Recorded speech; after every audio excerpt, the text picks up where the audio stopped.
Hello friends, how are you all. So कैसे हैं मेरे सारे के सारे would be teachers. I hope आप सब लोग अच्छे होंगे। और टीचर्स की हालत यार ऐसी ही रहती है। देखो मेरी हालत भी कुछ ऐसी सी है क्योंकि ठंड बहुत ज्यादा है, तो मैं ब्लैंकेट लेके रिकॉर्डिंग कर रही हूँ। क्योंकि हम लोगों को ना एक टीचर लोगों को मतलब शर्म वरम नहीं आती है ना, कैसे बने हैं कैसे नहीं है, मतलब भूत बने हुए भी हम लोगों, क्योंकि हमें पूरा माइंड हमारा टॉर्चर हो जाता है बच्चों के साथ। तो हम लोगों को आदत रहती है कि हर सिचुएशन में हम लोग हाँ ठीक है कंफर्टेबल है, हम लोग कोई बात नहीं, कोई नहीं देख रहा, कोई हीरो हीरोइन बनने की जरूरत नहीं है।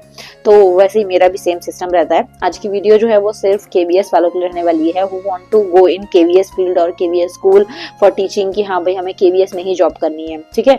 और उनके लिए कि आप लोगों को क्या चीज करनी है, क्या चीजों का ध्यान रखना है और क्या चीजें आपको हेल्प करेंगी इसके लिए, ठीक है। तो सबसे पहली चीज, अगर आप केवीएस में जाना चाहते हैं, मीन्स केंद्रीय विद्यालय, एक बहुत ही ज्यादा जिसको बोल सकते हैं बढ़िया लेवल के स्कूल्स होते हैं ये, ठीक है। हालांकि हमारे यहाँ पर जो केवीएस है ना, उनकी पढ़ाई बिल्कुल बेकार है, एकदम रद्दी पढ़ाई है वहाँ की।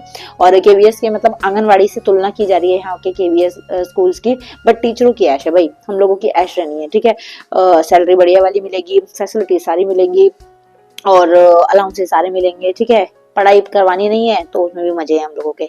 लेकिन एक अच्छे टीचर की तरह पढ़ाना है, ठीक है। तभी हमारा आगे का यूथ जो है वो थोड़ा पढ़ा लिखा बनेगा, वरना हमारे टीचर जैसे थे नालायक बनने वाले हैं सबके सब, जिस तरीके से पढ़ रहे हैं, ठीक है। तो केवीएस के लिए क्या चीजें करने की जरूरत है आप लोगों को, देखिए 3 कैटेगरीज होती हैं, ठीक है। एक बिल्कुल प्राइमरी स्टेज, एक होती है मिडिल वाली, एक होती है 11th-12th वाली। तो अगर आप लोग जाना चाहते हैं प्राइमरी में, तो वहां के लिए मतलब 1st to 5th को अगर आप पढ़ाना चाहते हैं तो आपको किस चीज की जरूरत है। अगर आप 1st to 5th कैटेगरी में जाना चाहते हैं तो फर्स्ट ऑफ ऑल आप लोगों को डीएलएड या बीएलएड करना है, ठीक है। 2 साल का होता है तो इसको कंप्लीट करना है। साथ साथ आप लोगों की 12th में अच्छे परसेंटेज होनी चाहिए, मतलब 60% प्लस तो होना चाहिए और मिनिमम 12th होनी ही चाहिए, ठीक है। ग्रेजुएशन इसमें डिमांडेबल नहीं होती। और उसके अलावा में CTET paper 1 is compulsory, because central level job है और जितनी सेंट्रल लेवल जॉब रखेंगे ना आपको वहां पर सीटेट मांगेंगे ही, okay. CTET 1 in PRT and CTET 2 in TGT. अब टीजीटी की अगर बात करते हैं तो वहां पर आपकी बीएड प्लस ग्रेजुएशन, क्योंकि टीजीटी के अंदर 5th से ऊपर के बच्चों को पढ़ाना है, 5th to 10th क्लास के बच्चों को पढ़ाना है। तो इसलिए mainly 5th 6th 7th 8th, मतलब 6th 7th 8th के लिए टीजीटी है। तो वहां पर आप लोगों को रहता है कि आप लोग सिंपल सी चीज कि आप लोगों की बीएड होनी चाहिए, graduation is compulsory and also plus CTET paper 2 is compulsory, ठीक है। उसके बाद थर्ड आ जाता है पीजीटी। पीजीटी के अंदर पीजीटी पोस्ट ग्रेजुएट है, नाम से पता लग रहा है, तो आपकी पोस्ट ग्रेजुएशन होनी चाहिए और साथ साथ आपका बीएड होनी चाहिए, ठीक है। इसमें सीटेट डिमांडेबल नहीं होता। तो यहाँ पर आई होप आपको इतनी चीज समझ आ गई है, ये बड़ी क्लासेस के लिए रहता है। अब यहाँ पर बात आ जाती है कि फॉर्म्स का सिस्टम क्या है, पेपर कैसा आता है और किस तरीके से हम तैयारी करें। तो यहाँ पर मैं आप लोगों को बोलूंगी कि पेपर जो है वो इजी रहता है, ओके। आप लोगों को इतना ज्यादा घबराने की, इतना ज्यादा टेंशन लेने की जरूरत नहीं है।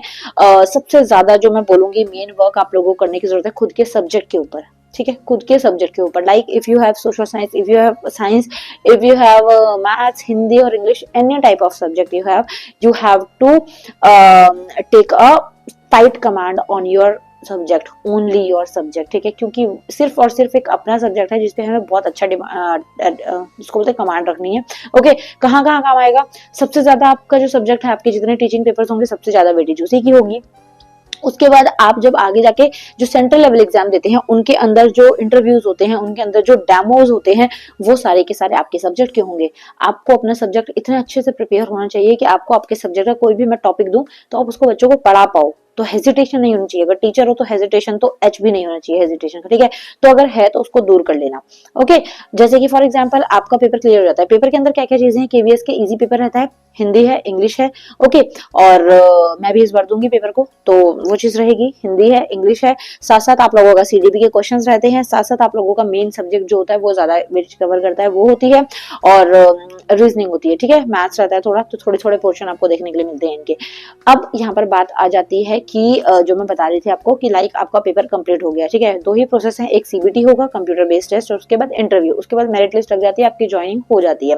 अगर आपने पेपर कर लिया, पेपर में अगर आपके अच्छे नंबर आ जाते हैं, then you will go for interview. Interview में क्या होता है, या तो आपसे कोई भी ऐसा टीचिंग वाला वर्क करवा के देखेंगे रैंडम, एट द टाइम, आपको उसी टाइम पर करना है। कोई भी आपको टॉपिक दे देंगे, like if you are a maths teacher, आपके पास मैथ्स में बीएड है, तो आपको मैथ्स में बोल देंगे भाई चलो एरिया एंड पैरामीटर को एक्सप्लेन करके बताओ बोर्ड के ऊपर, मेरे पीछे बोर्ड लगा है ना, ऐसे बोल देंगे।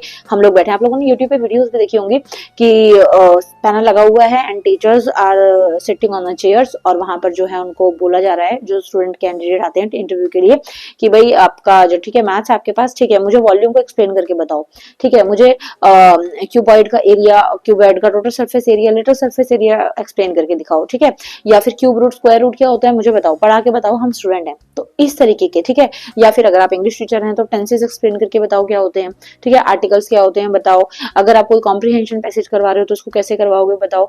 तो इस टाइप का कोई भी रैंडम आपको टॉपिक मिल सकता है। तो कंक्लूजन में यही आएगा कि आपको आपका टॉपिक टिप्स पे होना चाहिए, ठीक है, टिप्स पे। जैसे मेरे पास मैथ्स है तो मैं खुद ही मैथ्स में घुसी रहती हूँ, मुझे मैथ्स सब्जेक्ट जो है वो पसंद भी है, और कहीं कहीं पे कॉन्सेप्ट ऐसे आते हैं जहाँ डर लगता है कि यार वही कॉन्सेप्ट ना पूछ लें जो हमें, मतलब जिनमें हम कच्चे हैं, क्योंकि टीचर भी इंसान ही है, कुछ कुछ चीजें ऐसी होती हैं जो हमें अच्छे से नहीं आती हैं, जो हम लोगों को हेल्प की जरूरत पड़ती है, या जो हम लोगों को एक बार हिंट की जरूरत पड़ती है कि हाँ इसके अंदर ये कॉन्सेप्ट है, ताकि हम गलत ना पढ़ा पाए बच्चों को, हम वो चीज बिल्कुल एक्यूरेट हो उस चीज के अंदर। तो इसलिए वो कॉन्सेप्ट मैं भी कोशिश करती हूँ कवर करने की, कि हाँ भाई वो खत्म कर लूँ फटाफट से। तो बस यही चीज रहती है, ठीक है। उसके बाद में मेरिट लिस्ट रहती है, और मेरिट लिस्ट लगने के बाद में आपकी ज्वाइनिंग हो जाती है आपके प्रेफरेबल एरिया के अंदर। वैसे तो सेंट्रल लेवल जॉब है तो आपको दूर दराज में फेंकेंगे पहले, ओके, 3 साल आपको दूर फेंका जाता है। उसके बाद में आप चाहो तो you can take posting in your own area, and facilities बढ़िया हैं स्कूल के अंदर।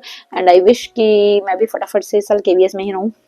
आप लोगों ने भी साथ साथ ही प्रिपरेशन करनी है, ठीक है। बाकी और टीचिंग जॉब्स हैं उनकी भी मैं आप लोगों को अपडेट देती रहूंगी जो मुझे लगेगा। और देखो एक चीज का ध्यान रखिएगा, इस जो भी आपके आसपास की स्टेट्स होती है ना, आप वहाँ के टेट एग्जाम दिया करें, ठीक है। या फिर जैसे कि ऐसे जगह जहाँ पर आपकी फैमिली बिलोंग करती है, या फिर if you want to go in that state और आप वहाँ पे जॉब करना चाहते हैं गवर्नमेंट, लाइक आपकी फैमिली वहाँ पे, जैसे मैं उत्तराखंड से हूँ तो उत्तराखंड का मैंने टैट जो है यूके टैट जो है वो मैंने क्लियर कर रखा है, ताकि वहाँ की कोई वैकेंसी आए so I can fill the form. तो उस तरीके से भी हमें ना बहुत ज्यादा अल्टरनेटली सोचना पड़ता है, क्योंकि अभी का जो टाइम हो गया है नौकरियों की भरमार नहीं है, बच्चों की भरमार है, और कंपटीशन इज सो मच। तो इसलिए आप लोगों को हर तरीके से अपॉर्चुनिटी मिलती रहेगी, आपको जस्ट रेडी रहना है। और प्रॉब्लम्स तो आती ही रहेंगी, भर भर के सिचुएशंस ऐसी आती रहेंगी जो हमें धक्का मारेंगी कि भाई पीछे जाओ, लेकिन फिर भी आप लोगों को हिम्मत नहीं आनी। आपको जस्ट इतने अच्छे से अपने आप को प्रिपेयर करना है कि हाँ भाई मेरा सब्जेक्ट टिप्स पे होना चाहिए मुझे, ताकि कोई भी पेपर दोगे आप, जवाहर नवोदय का एग्जाम दोगे, ठीक है, नवोदय विद्यालय का, केवीएस का एग्जाम दोगे, अभी रेलवेज के फॉर्म निकले हुए हैं उनका पेपर दोगे, सब में आपको अपना सब्जेक्ट तो मिलेगा ही। इंटरव्यू होगा, डेमो होगा, लास्ट में प्रेजेंटेशन दे देंगे, कुछ भी देंगे, आपको अपने सब्जेक्ट के ही बारे में पता होना चाहिए, वही चीज आपसे पूछेंगे। So you have to know about the each and every point, every topic of your subject, ठीक है। तो इस तरीके से कुछ रहता है, और इतना ज्यादा हार्ड आई थिंक जितनी मैंने बातें करी उससे आपको पता लगी गया होगा, इतना हार्ड नहीं रहता है। It's easy to get a job, but आपको उसके लिए पैशनेट होना जरूरी है, ठीक है। तो हिम्मत हारने की जरूरत नहीं है, बहुत टाइम पड़ा है, और इतने बुढ़े तो अभी हम लोग हुए नहीं है, है ना, तो पढ़ाई कर सकते हैं। और वैसे भी फीमेल को जो है वो काफी कंसेशन दिया जाता है एज के अंदर, तो हम लोगों को काफी ज्यादा छूट मिलती है, लड़कों को बेचारों को थोड़ा कम टाइम मिलता है, ठीक है। तो टीचिंग से रिलेटेड जितनी अपडेट होंगी वो मैं आप लोगों को देती रहूंगी। So please don't miss the video. और अगर फर्स्ट टाइम आप मुझे देख रहे हैं, मुझसे इंटरेक्ट हो रहे हैं, तो आप चैनल को सब्सक्राइब कर सकते हैं, वीडियो को लाइक कर सकते हैं, ठीक है। बहुत ज्यादा ठंड है तो इसलिए मेरी कुल्फी जम चुकी है वीडियो रिकॉर्डिंग करते हुए, हालांकि मैंने 3 कपड़े पहने हैं, देख सकता होगा, एक ये पहना है, एक ये पहना है, और एक यहाँ से नजर आ रहा है, तो थोड़ी मैं नमूना बनी हुई हूँ, लेकिन इट्स ओके, नौकरी पानी है भाई, है ना। तो ये चीजों पे गौर नहीं करनी, जब नौकरी लग जाएगी तो अपने आप सारी चीजें इग्नोर हो जाती हैं। तो बस वही चीज है, आप लोग प्रिपरेशन करते रहिए, ठीक है। और फैसिलिटीज बहुत बढ़िया रहती हैं यार केवीएस के अंदर, सैलरी अच्छी है, 45,000 प्लस से स्टार्टिंग होके 1.5 जो है 150 लाख तक जो है वो सैलरी चली जाती है, ठीक है। मतलब 1,50,000, कहीं 150 लाख सोचो, ओके। तो यहाँ तक रहती है, और क्वार्टर फैसिलिटीज मिलती हैं, अच्छा बढ़िया आपको घर मिलता है, शादी वादी करो वहीं रहो आराम से। और साथ साथ अगर फैमिली है, छोटी फैमिली है तो आप उनको भी रख सकते हो, भाई बहन है कोई तो उनके साथ रह सकते हो, अकेले रहना चाहो अकेले रह सकते हो, पार्टनर हो उसके साथ रह सकते हो, कैसे मर्जी रह सकते हो, सरकारी क्वार्टर मिलेंगे आराम से, ऐश ही ऐश है, ओके। और छुट्टियां भर भर के मिलती हैं, खासकर हम फीमेल्स को बहुत छुट्टियां मिलती हैं, प्रेगनेंसी टाइम पर, डिलीवरी टाइम पर, और वैसे भी अर्ली बेस पे बहुत छुट्टियां रहती हैं जो कि हम लोगों को मिलती हैं, और फीमेल्स को थोड़े से ज्यादा बेनिफिट है comparing to men in KVS, ठीक है। और इसके अलावा आई थिंक सब चीजें मैंने क्लियर कर दी हैं। और कोई रह जाएगी बात तो मैं मुझसे कमेंट में पूछ लेना, I will share to you. And इसके अलावा मैं और मुझे एक और टॉपिक ध्यान आ रहा था बट अभी ठंड की वजह से और मैंने कितना कुछ बोल लिया है तो मैं वो चीज़ याद नहीं कर पा रही हूँ, बट इट्स ओके। सैलरी हो गई है, ठीक है, बेनिफिट्स हो गए हैं, ठीक है, सिलेबस हो गया है, सब्जेक्ट्स हो गए हैं, क्वालिफिकेशंस हो गई हैं, सब कुछ हो गया है। So I hope video is completed now. And if you have any type of doubt, आपको कोई डाउट लगता है, आपको कोई चीज़ नहीं समझ आती, you can message me directly in my Instagram account जो कि चैनल के नेम से ही बना हुआ है। वहाँ पर मेरी आपको थोड़ी रील्स वगैरह दिख जाएंगी, मैं मस्ती वगैरह करती रहती हूँ, रिकॉर्डिंग वगैरह सॉन्ग्स की, ठीक है। और चैनल पर बने रहना। और रेलवे के ऊपर मैं शायद वीडियो लेकर आऊँ, तो उसके लिए अगर आप चाहते हैं रेलवे की वीडियो, रेलवे रिक्रूटमेंट की, तो आप मुझे कमेंट में बता सकते हैं। Okay, see you in next video with the next topic. Thank you so much, bye my would be teachers.